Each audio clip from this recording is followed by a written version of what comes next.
দৈনন্দিন জীবনে কর্মব্যস্ততায় আমরা অনেক ব্যস্ত থাকি। একদিন ফ্রি থাকি, সেটা হলো শুক্রবার। আসসালামু আলাইকুম, কেমন আছেন সবাই? আশা করছি আল্লাহর রহমতে সবাই ভালো আছেন, আমিও ভালো আছি। যেহেতু আজকে শুক্রবার, ছুটির দিন, সবাই বাসায় থাকি, তাই ছোটোখাটো খাওয়ার আয়োজন করা হয় পারিবারিকভাবে। আজকে শেয়ার করব আমাদের বাসায় কি কি রান্না করা হয়েছে। এই যে পোলাও রান্না করা হয়েছে, তারপরে গরুর মাংস আলু দিয়ে রান্না করা হয়েছে।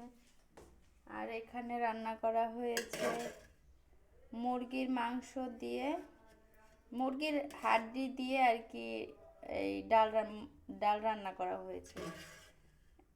এই যে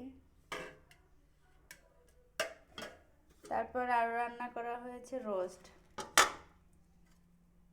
রোস্ট আমাদের সবার প্রিয়, আর আপুর হাতের রোস্ট অনেক মজা হয়ে থাকে, তাই রান্না করলো।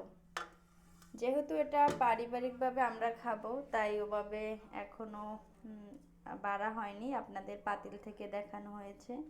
আরও এখানে সালাদ কেটে নেওয়া হয়েছে, আমরা যখন খাবো তখন বেড়ে নিব। এই যে আমরা সবাই অনেক ব্যস্ত থাকি, ছুটির দিন শুক্রবার সবাই একসাথে একবেলা একটু শান্তি করে খাওয়ার জন্যে